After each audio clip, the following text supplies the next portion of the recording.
Hey, hello puppies! Welcome back to the channel. So the other day I saw NOSFERATU, the new horror movie written and directed by Robert Eggers, the same director that created and brought to us The Witch, a supernatural horror film that is set in the New England of the 17th century, with Anya Taylor-Joy, which is a personal favorite horror movie. Also, The Lighthouse, with Willem Dafoe and Robert Pattinson. This is the new version from the classic silent film NOSFERATU from 1922, and this is, at the same time, an adaptation of the 1897 novel Dracula from Bram Stoker. So for me, I sort of already knew what to expect from this movie considering his previous work and style. We know we are dealing with a top-tier production in every way. However, it may not be for everyone or what most want it to be. So people, let's dive into it. This story takes place in the Germany of 1838. We follow a young couple that just got married.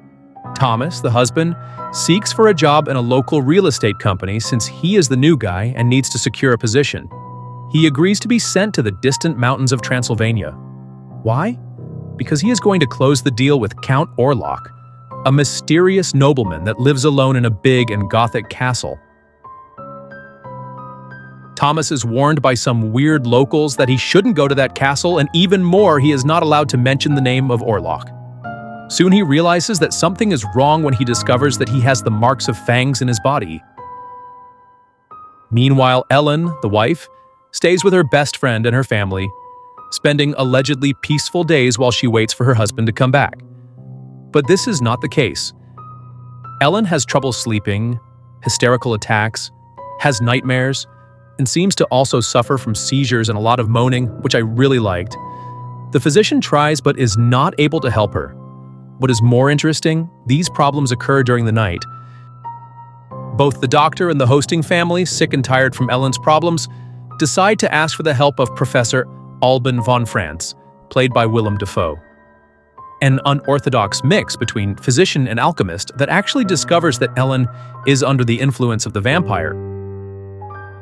As I mentioned before, this movie may not be for everyone. It ultimately depends on what you expect. This film was meticulously crafted, the production design is spectacular, you really feel immersed in the locations. Visually, each frame is such a delight. The makeup, costumes, interiors, exteriors. In general, the whole art design is impeccable. But now, let's actually talk about the main character, the NOSFERATU, played by Bill Skarsgård, the same guy that portrayed It the Clown. I absolutely loved how the director decided to keep sort of his identity a secret in the beginning of the movie, by using the illumination and the darkness of interiors, giving him that sinister vibe. Also, the sound that emanated. I read from some comment there that he makes such sound in order to speak, not to breathe, because he is dead, he does not need to breathe. But he needs air to produce sound. So imagine the attention to detail here. Lily Depp's role, I think she is truly committed, and at times I have to admit she scared me more than the vampire himself. Something that also caught my attention was the use of lighting and shadows, although I know close to nothing about it. Anyone can appreciate the work, the massive effort and attention to detail. So, as you already know, this movie is beautiful. But I'm not going to pretend that it is perfect, definitely has its low points. Starting with the plot, it does not quite catch you, resulting in a bit of boredom. When I saw the trailer, I was so hyped up because it makes you think it will really scare the shit out of you. Maybe adding a little more emotion to the story could help. The symbolism we see throughout the movie is never explained. The crazy old man aspiring to become a vampire does not add anything to the plot. Just like The Witch from 2015 or Heretic, the ordinary people that attend the movie theater seeking a bit of fun unfortunately came out bored, disappointed. I know it, cause I went with my mom. So, in conclusion, NOSFERATU has the main focus in developing beautiful cinema but sacrificing the story, the engagement. I'm not saying you should avoid, totally the opposite. We should support this kind of production in an era where mediocrity abounds.